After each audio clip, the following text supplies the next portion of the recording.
So it's time to call the EDC board meeting over at 10 o'clock, 10:01.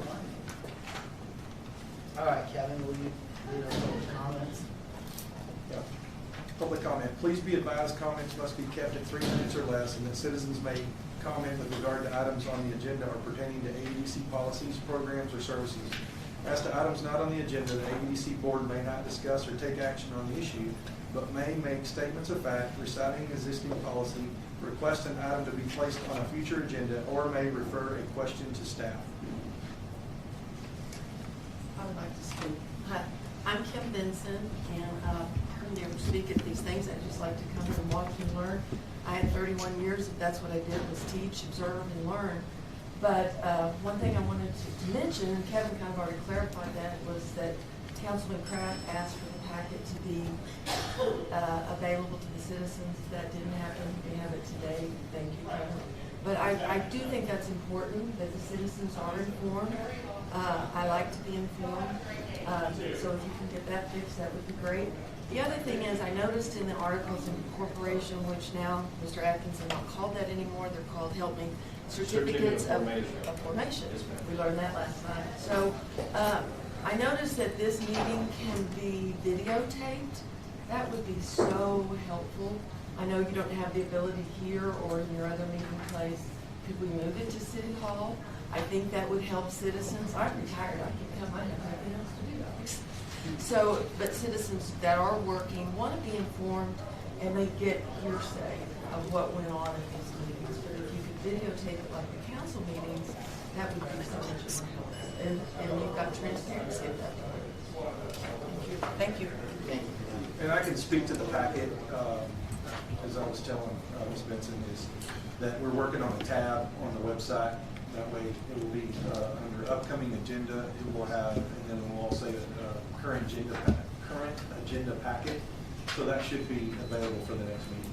So How soon, like how much in advance? we'll put, when we post the agenda, we'll post the packet. So 72 hours? Yes, sir. Thanks, Kevin. Okay. So listen, we're not gonna go into executive session, but we may choose to later today if we need to, but I think we don't need to. We'll cover that. We're gonna try to do everything we can publicly. We'll try to do everything publicly. If we have some legal questions we've got to ask, we'll reserve the right to go do that. So we'll go on to item 4.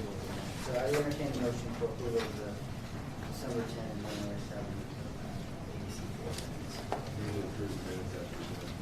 Second. All in favor? Aye. Okay, opposed? All right, motion carries. Okay, now the main point of the discussion today. So we're going to just go through the bylaws. A lot of good work has been done. We kind of had to do this a little bit in steps because we needed to get the articles done because they were, the way they were written earlier kind of dictated bylaws to look, one way. And with the simpler version, which I understand that the city council passed last time, They did approved or whatever. with one change, and that was the nomenclature that they are certificates of formation, or certificate of formation instead of Okay. articles. And Josh got to keep his 5%, or his non-5%. That didn't come, I didn't even, that was, yeah, it didn't come up. All right. Chairman Bailey, I'm sorry to interrupt, but did we close off the public comment session? Was there any other, did we confirm there were no others to speak? I'm sorry to interrupt. No problem. Any other public Yeah, comments? sorry. All right. Thank you. I'm sorry Thanks, about that. John, sorry. So after we were done last week, John was working on them already, but we kind of dialed them in with the input, kind of a little bit of input we had last week. Whenever it was last time. Was it a week ago? Last week. No. So now we are ready to kind of go through them and talk about them and see what we think about them. And so I think I just open it up to any comments that anybody has. But we have these in printed in front of us? We do have the, yes, it's in section 5. Okay.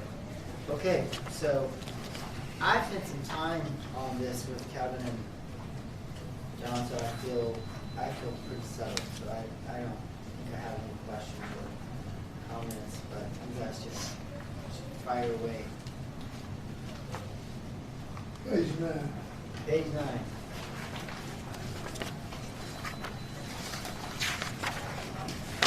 Section 6. Prohibited employment. Page 10, is it, Howard? He's looking at a different. He's looking at a Okay. different version. It's gonna be page 10. Section 6. Section 6. Well, let me get over page 10.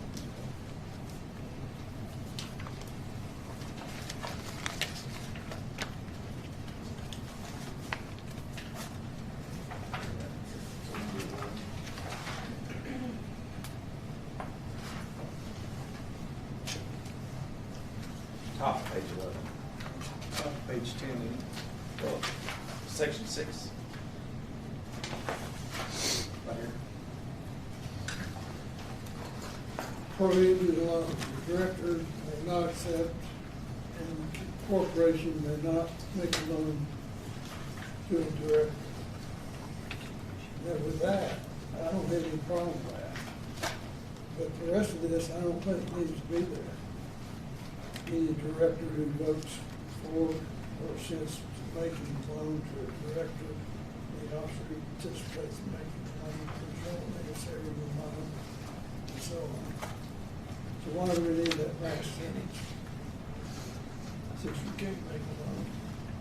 Howard, it's a great question. This language survives, or is in here essentially because it's a provision that Mr. Hyde suggested in his draft articles and bylaws. And it is consistent and recites the statute that Texas Business Organizations Code, section 22.225. It's unnecessary, the whole section is unnecessary to be in here. The reason it's in here is essentially just to put the reader on notice that is a applicable law. You're absolutely right. If the corporation can't make a loan and a director can't accept it, then why do we say that they become liable for it if they vote for it? It's unnecessary, but that's exactly what the statute says. Section 6, in my opinion, can come out altogether. It was merely preserved as Talk to Mr. Hyde. exact, yeah. John, when we talked about this earlier, you and Kevin and I remember this discussion. I don't think I realized the first sentence. I remember you saying the second sentence, forgive me, we don't need it, and you did other stuff. But that first sentence, is that also the law? It is, yes. So the law says you can't do it and then tells what to do? Right. If you- As goofy as that is, yes, absolutely. I could take it out, but. So you're It's saying just a it's read. accurate, even though it doesn't make that much sense, like it's, whether we have it in or out, this is how it's working. Exactly. It's the same thing that this section said that y'all have to drive the speed limit on the way to this meeting. It goes without saying. Okay. It's a restatement. You said there's a few of these things that there's some emphasis put on, that it's just a restatement of the law, correct? Yeah, and I think there's value in that. I do want the Explain reader. that. Yeah, so I don't want the reader, I want the reader to get as full of a picture without making this a 200-page novel, but as full of a picture as possible about things that apply to this board and how it operates. For instance, in our bylaws, we do have references to adherence to the Open Meetings Act and references to adherence to the Public Info Act. Those things apply whether we say it in these bylaws or not. If these bylaws says we are exempt from them, we obviously know that's not true. The law is the law. So this is just one of those examples where I didn't mind at all it remaining in here to just pop off the page to the reader if that's something that can't happen. I was just trying to get rid of 3 lines. And if that's what the board instructs, it certainly can come out. Honestly, I need to double check, but I believe we had that very phrase in the article that was approved last night. So I can confirm that. Okay. It's already in So there. Howard, are you guys okay with leaving it on that basis? Or is anyone out of it?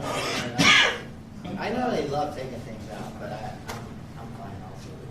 I'm just trying to take this out. You're fine taking it out or fine leaving it in? Leaving it in. Okay. And I have confirmed it is in the restated certificate of formation that was approved by the council last night. So it's in Article 5. So are you guys okay with this leaving it? Okay. Next, Howard. And I'm sorry, where did we land leaving it in? Leave it. Okay. I'm done, that's my question. Okay. Josh? Don? I was going to bring up the email we had talked about regarding credit card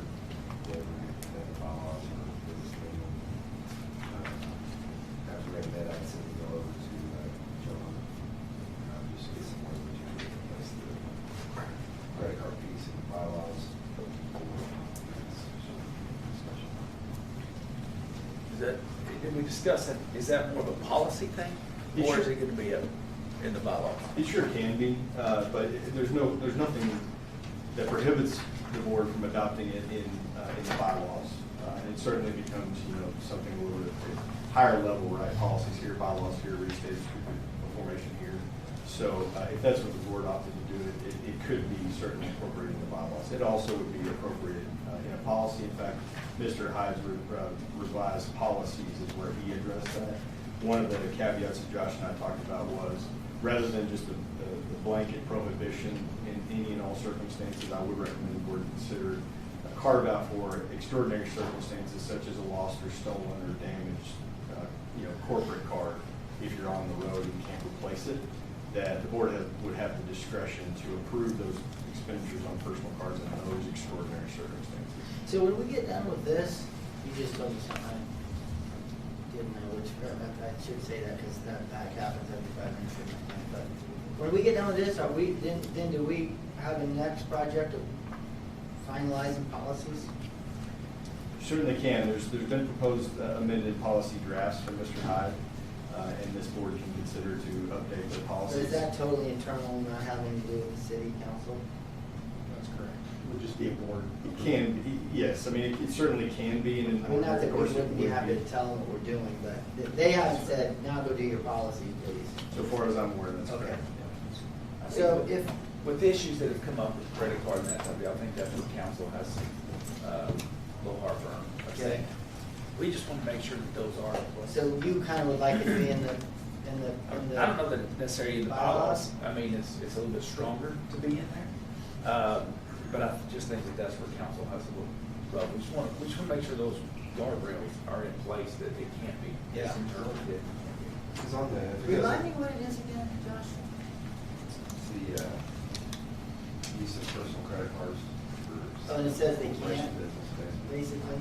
Yeah, it would state that company can unless it might distract you the same extreme circumstances. Okay. One question I had is on the policy manual. Policies, internal policies, those don't ever get paid to amend those. Is that just internal or with board approval? Or is that? Yes, sir. Yeah, right now it's internal, not including involvement in the city council. Not internal from us as staff, but We the can put board that does in- approve those. in the bylaws. Or changes. That could be wise too. Yeah, why don't we put in the bylaws, And- that and any it's policy covered. change has to be, approved by council. That way it's just a check and balance of like, that way the policy, if it is changed, it can't be done without council knowing, since council is the oversight. Put in the bylaws, any policy change has to be approved by council. I think that would work, and just leave that at the, all the Yeah. credit card and all this kind of thing, just the policy level. Right. Internal policy levels, like you're saying, that's just get approved by the board and council. That way they're all on the same page. I mean, that. Okay, I'm fine with that. Yeah. So put them in the bylaws, so we don't have them yet, right, John? I've crafted just language sent in an email, so I've got it ready to go, and we just can insert it in the bylaws in the appropriate. Insert space. what? The prohibition on use of personal credit cards. Well, or would we just put, instead of that, just put any policy changes need to be, by council's approval? Like any policy change has to be approved by council. Oh, I didn't realize you were saying that, Don. I would. You hesitate on that? Yeah, and not like strongly, but I feel like the board ought to be, like if you took off, and you can't really take off your council out, but if you were just on this board, every time we need to change a policy, even some little nitwit thing, you gotta go ask the city council. I'd kind of rather I love it that we have you guys on this board for this process, and even you, Howard, having been a counselor. Things that you guys are really feeling, that we want this to be like this, I would vote to put them in the bylaws and let the board of the EDC kind of decide its policies without having to, because I see the policies being more potentially, what's the word, need to be, Kind of fluid. Yeah, like, yeah. You're gonna change them more often. yeah. And the thought that we can't make a change without asking the council. Kevin, how often are formal policies changed? We've changed them twice since I've been here in 5 years. That's why I would Yeah, Just, that's just as things have gone on, now we, actually 3 times, I'm sorry, 3 Yeah. times. We've updated the manual, twice in the last year. And then I had changes ready to be addressed, to address Council Member Kraft's concerns with the credit card, and there were a couple other things that we were going to address that had been asked to address, because we just formalized those in September. We had a review, and so we were going to put those changes in and have the board vote on those changes, as requested. Yeah, and my thing is, Alex, to your point, I would agree. We don't want to hinder or be an obstruction at all. I mean, or be big brother, you know, as the oversight. But I don't think it's done very often. I don't think there's a Yeah. necessary need to change those If you guys policies. feel better about that, I'm good. Well, and I think, I don't want to overreact either. Kevin and I've talked a lot about this, is, you know, with the citizens and taxpayer dollars, you know, this issue with the credit card, now you and I have talked about this, so, man, if that's an executive bonus for a private company, that's great, right? They can earn miles or points or status or whatever, but with taxpayer dollars, I think that's where the citizens have a problem. Is that's my money that you're earning status or getting points or even credit towards your credit card. Like, that seems not okay. So I don't want to swing the opposite way and be too heavy-handed, because we want the EDC to operate and function. Well, honestly, as council, I don't want to be involved in a lot of it, right? I mean, like, just do your thing and then come to us and we'll go. But there are some things I think is transparency and, you know. So would you want to stick with policy changes can't be made without council's approval? I'm not going to die on this hill, but I would say that since it's so infrequent. Yeah, because in theory, you should do those every 2 years at least. Yeah, Maybe so- even yearly. Okay. So it's not very often. I don't think I got it. that policy changes that often. I don't think it's something that has to be done, but that way it covers. It's checks and balances. Yeah, it's checks and balances. Okay. It covers this kind of stuff of like, well, this needs to be in there. Okay, we'll change policy. Are you, Deepak and Howard, are you guys okay with that? So how many complicated cards? One or two? Because sometimes one card decline, you are somewhere and card is declined. Happens a lot. Well, Yeah. then they can use their personal Then you credit just, card. yeah. Yeah, and we're okay with that. I mean, I think everybody's okay with that. We're not going to leave anybody stranded. I think Holly lost her like luggage and, you know, had her plate and wasn't prepared for that, right? So that's fine. Yeah, there's room for those exceptions. Deepak. Yeah. So John, would you then go and, I guess, add a clause that says policy changes need to be approved by the council? Everyone's okay with that? You bet. I absolutely can. I don't know if this changes the calculus, but just so it's out there, you know, nothing in a policy could vary from what's in a bylaw. Similarly, nothing in a bylaw could vary from conflict with what's in distributed formation. So there is kind of a hierarchy there that could be fallen back on. For instance, if y'all didn't want to include that any policy change has to go through the council. I mean, I'm not saying that should change the calculus, I just wanted that to be out there in the discussion. Yeah, I don't think I'll put a problem. Me neither. Yeah, so if, let's say there is a proposed policy change that the council wasn't in favor of, the council could, you know, with control over both distributed formation and the bylaws, could say, we're undoing that policy because now we're gonna build in the opposite provision into our bylaws. I'm not saying that changes the decision-making in this room, and I'll certainly add to the bylaws. But wouldn't that be much more difficult? If we're like, hey, we want to change the bylaws, that's the whole thing.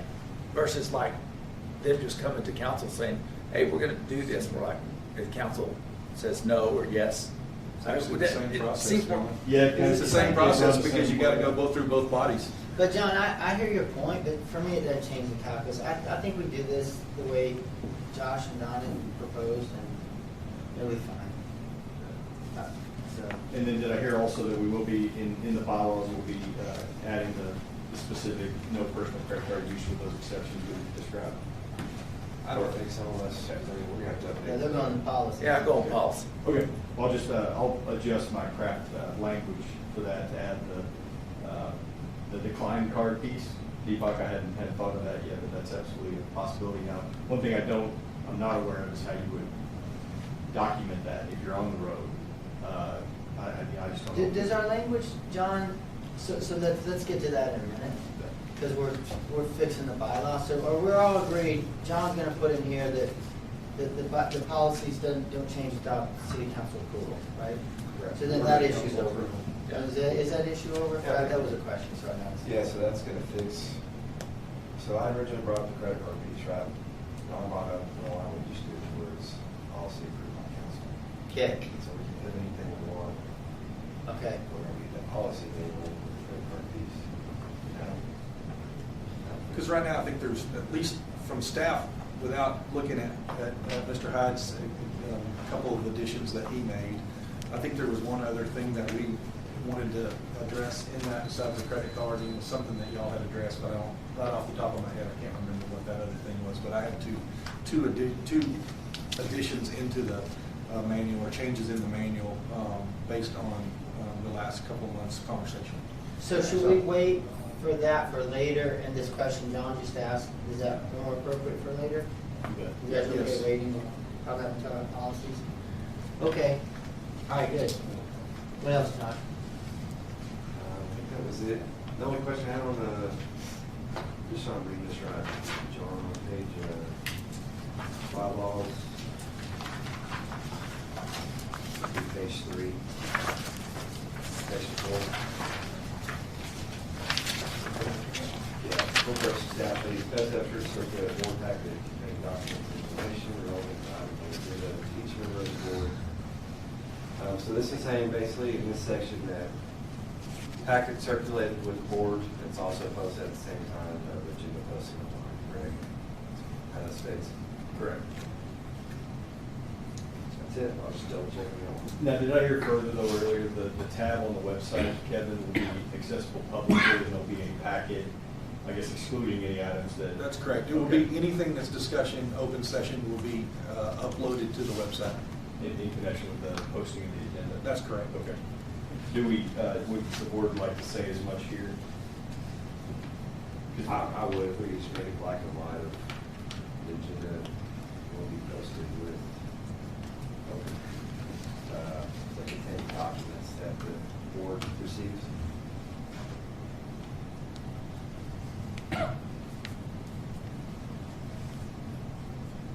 Am I hearing that's instruction on that section 4 to beef it up in that regard? Just make it clear that there will be supplementing documents along with the posting of the agenda online. Okay. Everyone's good with that? Will minutes be included in the packets? Yes, sir. Anything that's subject to the open session of the meeting. So anything that's not in usually tab 3 is executive session, so everything else would be included in that packet. Anything that you're going to be asked to review in public or to vote on. All right. I had come up with one other issue. The previous board passed, I don't know what it is, the policy maybe, to not write a check over 50,000. Is there such thing as a policy? Actually, it wasn't a $50,000. It was to that is now, that policy was going to be implemented, and what it did was allowed line item transfers less than 50,000 to not have to be approved, but we can't do line item transfers, so that's out. The other item that I now just remembered was the $500,000 that any wire transfer or check over $500,000 would require the board chair's approval on that transaction. It was $1 million now, we moved it to 500 on that. Certainly that number could be reviewed whenever we get to that policy deal, whatever that number is. That's a policy. But that was a policy. Yes, sir. But the $50,000 thing that you're thinking of is kind of null and void because we can't do line item transfers with the way the articles, with the certificate of It's in formation. the policy now, so we'll take that to the city council. It was not, We'll eliminate it. it was not in the policy. It was being considered in the policy. So, I have a request. As we need wire transfer, and not necessarily wire transfer, make a write a check, is more than for ways. Because wire transfer, these days, lot of fraud in the wire transfers. Some routing change or little bit bits mistake, so sometimes people lost a lot of money. Yeah, so typically, we are going to issue a check with, when that large number comes in, that's going to be usually an incentive payout at the end of the year. And it only happens maybe twice a year, 2 to 3 times where we do a large wire transfer. The city does those wire transfers for us, and they have a checks and balance to make sure that they are sending it to the correct recipient. And so because we do know there's a lot of fraud, so maybe next time Laura can walk you through, Laura's not here today, she had a previous commitment, Laura can walk you through how the security works on a wire transfer. If you would like, we can get her to do that next time. But Deepak, it's true, there's a lot of fraud, but anything that we did wouldn't address the problem. Because the problem isn't us directing people to wire. The problem is people who don't have authority to wire, trying to trick the bank into thinking they have the authority to wire. So us, like the problem, in other words, it isn't us. It's, some trickster. So, like in our businesses here, I can't even tell the bank to wire by myself. If I tell the bank wire this, they have to go get approval from somebody else other than me.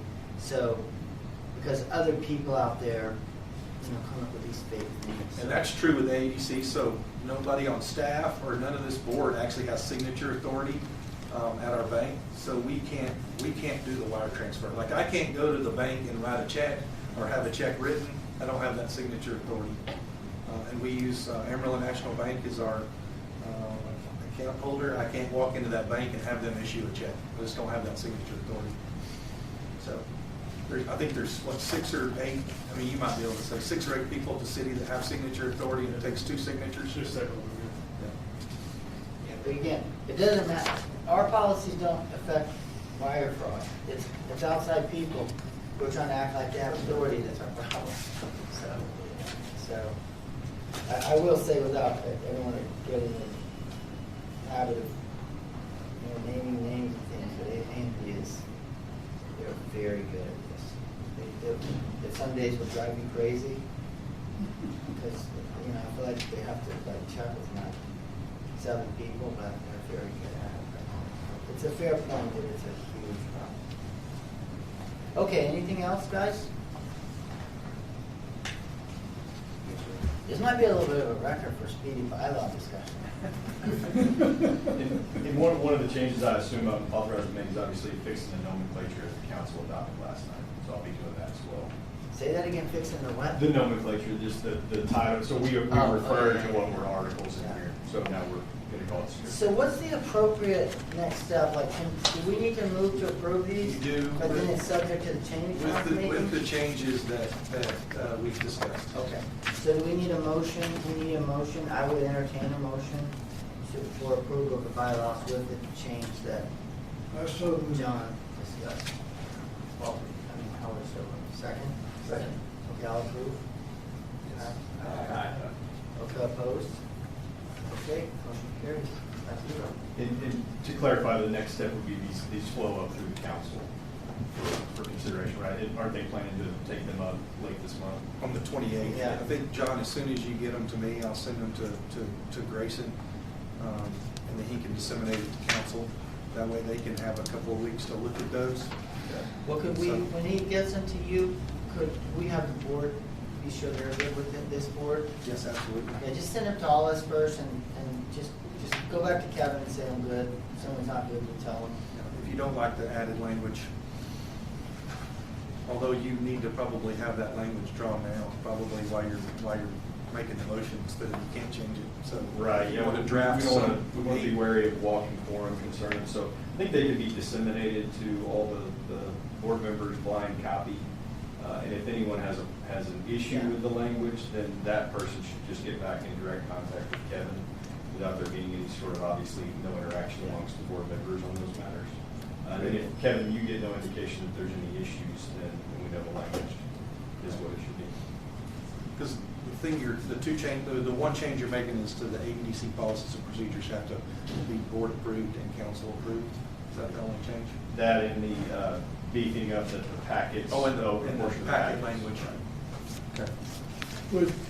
Would these changes that you made them be available to the public or not? I have no issue with them being circulated, published somewhere. I just don't know the forum in which they get posted. I don't have a forum to publish them to the public. They can certainly come by and pick up a copy of those, but I don't have a forum. Yeah, they'll be public, and they'll be public when they hit the council agenda too. We'll get the- Well, I think it's good for the public to look at it. Yeah, when we get, the tab on the website should be built this week. What we can do is go ahead and upload the packet from this meeting as the current agenda packet, because it is technically the current agenda packet. We'll have those without the changes, if you're okay with that. We can get that uploaded as the first thing that's uploaded. So, are you okay with that? Okay. Just get it to the public. Yes, sir. 200,000 people, man, not like what we're doing.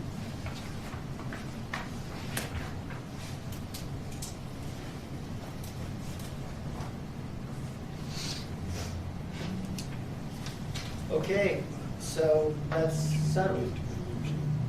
Do I need to do? I think did we vote on, I don't think we voted on, we did Yeah, we vote. voted. Okay, fine, okay, sorry. Okay, so Sorry. now, no, that's fine. Now we're on to the CVMR discussion. I don't, can we start with, you have an update? Yes, sir, I yeah. don't have much of an Absolutely. update. So this guy eventually called, his name is Rick, what's his last name? Rick Adams. Rick Adams, he eventually called. I think you got it. He reached out to me and I let him know that he had some deliverables that you and I had talked about, and that he needed to visit with you, and I think he'll maybe He finally. called me finally connected. on, I think, Friday. And he said he'd been on vacation.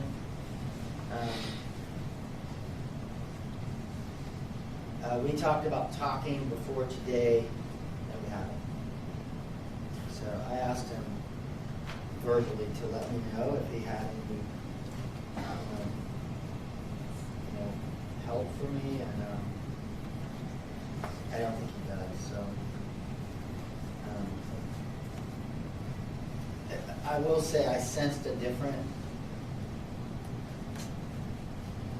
take from him this time, and we talked to him, and I kind of was candid with him. He was very, wait, we're gonna get this figured out, and I'm sensing more resignation. If he's really wanting to get after this, he certainly isn't doing anything that people would, that people would. He's not ambitious in doing. He's not, and so I would be comfortable going ahead and, I don't know what we do. Do we not extend, or do we start the process to move it to land, or? So what would happen is you would, and John, chime in if you need to. What would happen here is that you would, you can either not consider the amendment and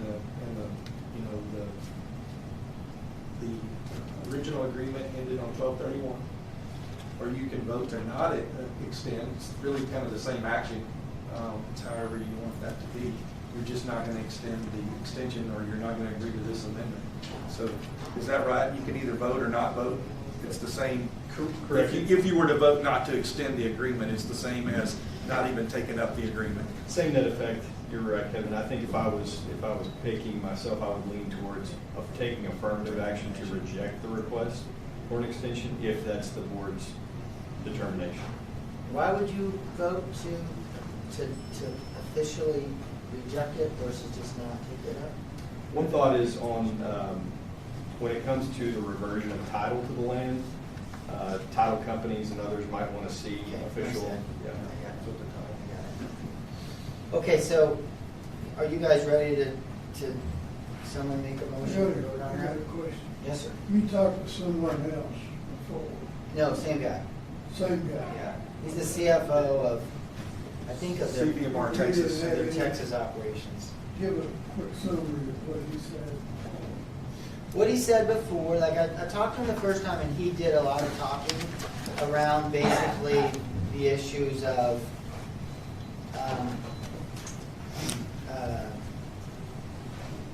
Inputs.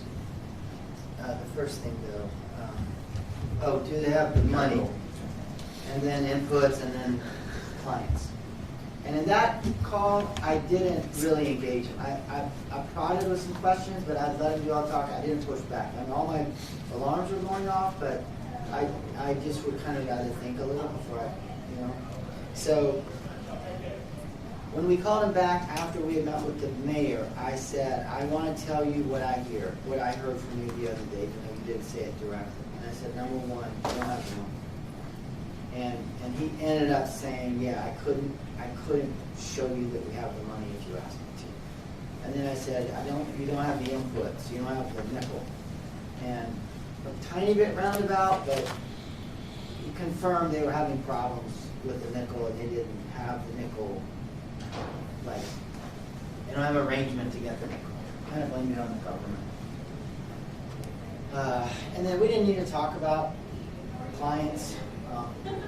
And then the other thing he confirmed for me on that call was, I said, you really have never done a project like this. Meaning, built a plan from scratch, put it all together, put your technology in it. He's done pieces of things in other projects, and he confirmed that he hadn't.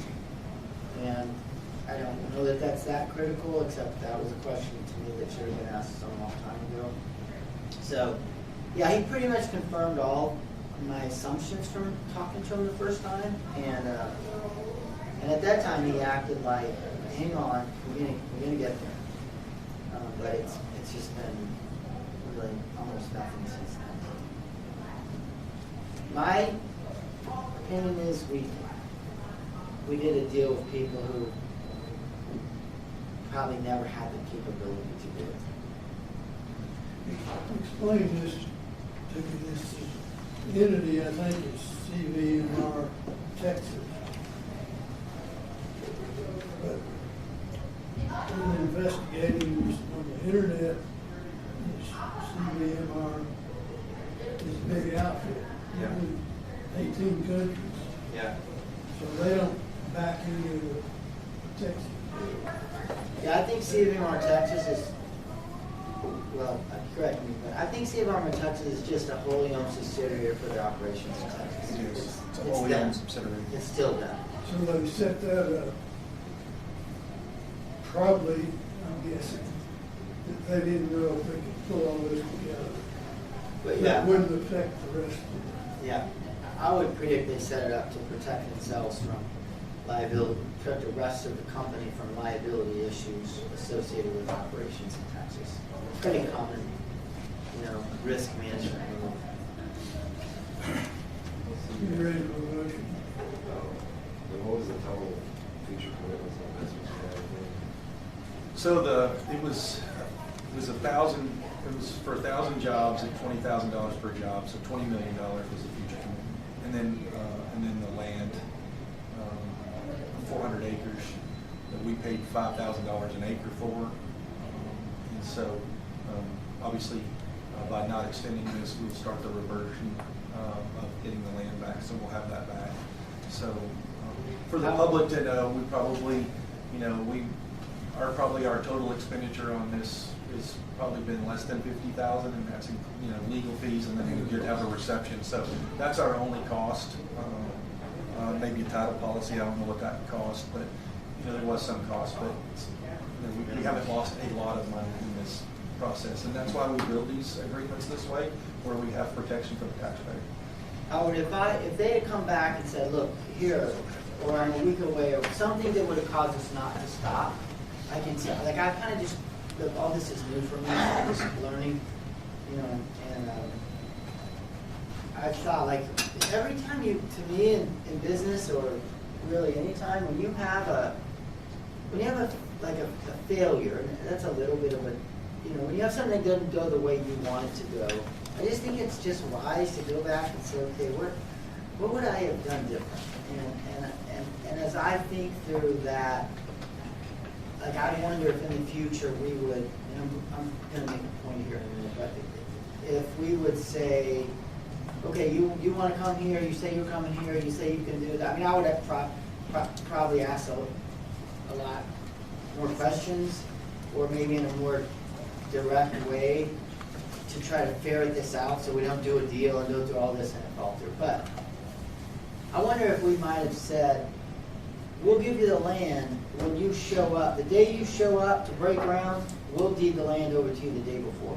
But before that, we're not giving you this land. You show up and perform, and then, you know, and we haven't missed out on any opportunities with the land, so we're not really at a loss. But I just wonder, like, how maybe we would do it different. And to that end, thinking about this, like, if these guys had come back and said, look, here's what you need, either have it or we're going to be closed, hang in here with us. I think I might have suggested that we go ahead and start to take the land back and say, when you really prove you can do it, we'll consider giving you the land back then. But and none of that matters because I haven't indicated really any reason we It's wouldn't just stop. suggestions what we might do in the Yeah, future. yeah, just a little bit of way. How we would structure the agreement. This is the first project across the country, right? It's the first project. This is our first project that we've had. All other projects, yeah. Land is gonna be reverted. Outside of America. That's correct. Okay. Howard, for what it's worth, sorry to interrupt, but we did extract a guarantee from the parent company. So we do have a parent company guarantee on any, so you're right, CDMR Texas was a SP, special purpose entity or single purpose entity established for this venture. So we were sure to go grab a guarantee from that parent company. That's good. Okay, so are we ready to make a motion to what's the motion to not So you would make a motion extend, to reject, to request, to not approve the amendment to the location settlement agreement. That would be the motion. Okay, So moved. okay, second, all opposed? I mean, excuse me, all in favor? Well, I guess we could do opposed first. All opposed? All in favor? Okay, I vote. And so, correct me if I'm wrong, John, since this body did not approve this agreement, then city council does not have to take this agreement up. That's correct. Okay. And I don't know if there would ever watch this, well, it's not being videotaped. But I would say if this guy showed up next week and said, look, I can save the day, I would have a conversation with him. Absolutely. You know, and so if he calls you, he seems a little more interested in calling you than me. So what's the process? Since we conveyed this land to them, what's the next process? What are we gonna do? And do we need to do something formal to do that? I think Yeah, you just so- you did the first step, and then John can walk you through kind of the process of what the next steps are. We've looked at it. Right, yeah, our deed of course has reversionary language, but it's dependent on facts outside of the real estate record, namely being the actual breaking of ground and the obtaining of permits. I have a title company working right now, the title company that issued the policy when we closed on that transaction, the one that issued the loan policy to EDC. They're working right now to see if their underwriter would issue an owner's title policy based on, affidavits, for instance, from the EDC, establishing those facts. I don't yet have that answer. The underwriters followed up with me as recently as yesterday morning on it, so I'll report back to this body as soon as I have some more information. But my I guess knee-jerk reaction would be it won't be I just snap your fingers and it's automatically back. So I would recommend in engaging back with Mr. Is it Adams, Rick? Yeah, engaging with him to maybe even relay what Mr. Fairley just mentioned on, hey, you gather your money, you show us your inputs, we'd be happy to have that conversation with you again, because I do think it would be wise to elicit some help from CDMR, because if they will just sign off on a notice acknowledging that the reversions have been triggered, probably saves this body a little bit of brain damage and some expense. So are you comfortable running with that? Yes, sir. Okay. Well, I just have one question. So since this is an amendment to the LIA, so the previous LIA is currently expired now, right? The agreement itself is still in force. What's been triggered is their deadline to commence construction has been breached, which was December 31 without this extension. So the agreement itself is still in force, which is important, right? Because we want to be able to assert breach and assert, our rights under the agreement, including the right to the reversion of the title to the property. So the agreement itself is technically enforced. They're just in breach, and there's no way to resurrect themselves from that breach unless an extension was granted, and it hasn't been. So anyhow, we recover our expense, the request to them, $50,000 we spend, money back or something. Attorney's fees are recoverable in a breach of contract action. We can certainly assert those and make that a prereq to letting them out of this. That absolutely can be the request. It's one of the remedies. Now, the remedy would be limited to the expense incurred in pursuing them for breach, so it's not something they could look It's not back what we at day spent. one. You can't, Right. can't get the expense back of recruiting them here, but you can get the expense of trying to get the property back. And so if you got, less than a rosy response on playing ball, Kevin, that could be the next step is we have to really, assert ourselves that we'll see recovery of attorney's fees. To protect the taxpayer. Okay, so nothing else to do on that. No, So this company use EDC as a tools. They get the land and they're looking for investors. So we have 400 acres of land and we spend just like $50 million for this land. We're looking for investor into the project. They fail to get the investor and then they say, this will not, this is just like gambling. They use the tools as a EDC, they just give the land and say, we have 400 acres land, valuable land, inside of the Amarillo, and then we have a big project, we're looking for investors. And they fail, so this is bye-bye. I think you're right. I don't know if you negotiated the deal, if we could tie in the rest of it, so we can the back. So that's what John just said, that they did sign a guarantee, that the parent company is responsible as a guarantee, as a guarantor. So they did sign the guarantee, the parent company. They were also just, there was a lot of, these guys have a lot of issues. Right. Like, this isn't like the most upstanding, pristine operation of the planet, so. Guarantee, they have no, there is no any properties in United States, out of countries, somewhere, who knows what is. Explain what you said, John said. So John The parent organization. signed as the guarantor, not So CVMR what does that Texas. mean? Well- When we go to them and make this happen? They've been involved, they're the people Yeah. that can't make it happen. Yeah, It was never gonna just be CVMR Texas, it was the parent it was the company. parent company. And they're who couldn't make it happen.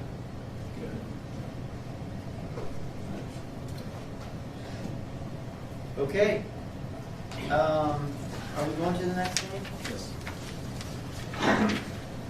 Okay, discussion of the plant agricultural system request for 6 months extension. Of the construction permits. Did we discuss this last time? We did. Yes, we did. By that. Yeah. Okay. Yeah. So do we have any discussion on this, or are we just We can- motioning to? We can talk about it, if y'all want to talk What about do it you before think? y'all. Why don't you get have a refresher? Yeah, so Plant Agriculture Systems is planning on building a, I think it's 9 or 10 million square foot hydroponic farming operation on land that is directly east of the 2 state prisons. They, are going to employ up to 750. This is the project that we worked really in conjunction with Lubbock's EDC. Lubbock's facility is a little bit ahead of schedule of ours, but it's behind schedule probably a couple of months as well. They're pulling permits in Lubbock right now. And so ours has always been 90 to 120 days behind their project. And so plant is asking for a 6-month extension on construction commencement date, not on the construction timeline. So they believe that they will still finish their construction as scheduled in 2026. And so I think that's the right construction timeline. It was 2026 is when they will finish construction and be operational. 27, sorry. I have that timeline. And so their timeline here is to this quarter, first quarter of 2025, send their, for their bond financing. That will be completed first quarter. And then their municipal engineering and design and permits pulled by quarter 2 of 2025. Remember this, remember now? I needed that too. So we're considering giving an extension. Any other discussion or someone on the motion to? And so what that would do, by the end of June, they have to have their permits pulled at the city to start their construction, is basically what you're So you extending. feel, this isn't a CVMR. These guys are going and they're going in Lubbock and. And they actually, their first operation that they're working on right now is in Baker County, Florida. So we have not had the same feeling from this as Yeah. we have on the other. Okay. Explain what this hybrid plant term you use, what's that? So basically, But first you have first spell it, let's see if you can spell it. Well, actually, yeah, I can spell that. That's one thing I got skill-wise is spelling. But what it is they're gonna have these big giant towers. Potentially, most of them are made out of PVC. And they go straight up, and so you have these little, I don't know, little holes that coming out of this big old tower, and these tomatoes Grow the and plants lettuce, they up. grow the plants Instead of- vertically. It's vertical farming is what it is. Instead of in the ground, so there's no soil involved, it's all with water. And the first, lettuce, is that what they said? They're gonna have tomatoes, two kinds of lettuce and tomatoes. Lubbock's gonna have a little bit of difference. I think they've got one other vegetable, strawberries in Lubbock, so When you say up to 700, up to 700 jobs that they are gonna create. what, I don't, now I'm familiarizing myself with all the agreements we've had, and there's always a number, but a lot of them don't get there. So do we think it'll be 700, or do we think it'll be 400? So how we- And then talk about the timing. Okay. Because I'm coming to respect this time element of these things Correct. obviously, we don't have 700 jobs a day. So I actually brought the agreement, so they.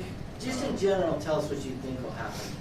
So what we do is we write the agreement to have some cushion for the employer. That way, let's say they're gonna, usually, let's just say they think they're gonna hire 650. We'll build the agreement where they can reach up to 700, because we don't wanna, if they have the ability to grow that to 700. But typically, it's within, a rounded up number.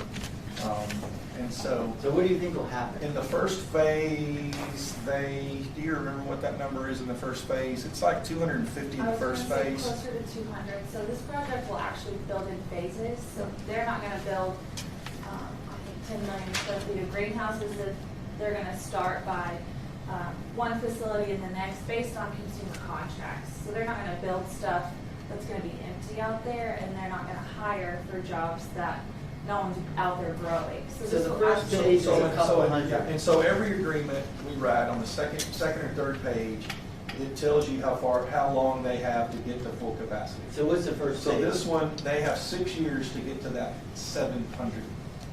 So that is called a ramp up period. That's what we And call it. what about the first phase of what you think will be 200? How long to get to the 200? Yeah. I think probably as soon as they open construction. As soon as they open the facility, they're gonna need 200 to do what they're doing. And we're already in discussions with the client on, they're meeting with Workforce Solutions here. There's already a ramp up starting, and that's reflected in Lubbock as well. They're doing focus groups in the area. What do employees need here? How can they be an employer of choice? Yeah, they've been very proactive with Workforce Solutions on their workforce. So we need to eat a lot of lettuce. Butter Crunch and Iceberg. Butter's better than iceberg. Okay, so does someone want to make a motion to extend? Makes a motion. Howard, Second? All in favor? Aye. All opposed? All right.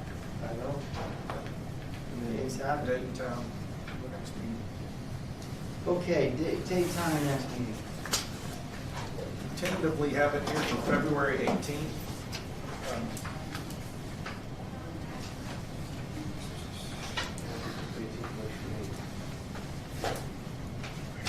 Maybe what time?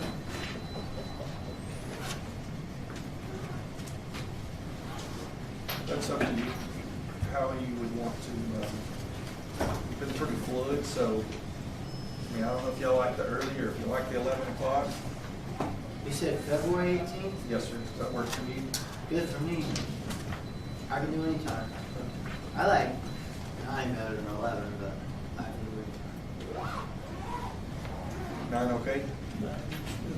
Is it okay with you guys? Is 9, does it matter to you guys? No? Staff wise, that's perfect. I was here done anyway. Yeah, Don's here at Hey, 9. and I appreciate you I'm letting glad, us. because no one in the building knew we were coming until you showed up. Hey, and I appreciate you letting us use your building. Our building was full. City Hall, every meeting room was full. And so thank you for letting us use your facility. I'm glad the City So next- Hall next building is time. getting used. Yeah. It's a building that was supposed to be couldn't use anymore because it's so broken down, we need to build a new one. I think that's probably not on the agenda. Okay, February 18th. That's all I have. All right, I gotta put this. And we said 9 o'clock. We'll send y'all a reminder this afternoon. Okay, anything else? That's a pretty efficient board meeting, I like it. All right, if nothing else, then we're adjourned. Thank you all. Thank you everyone for coming.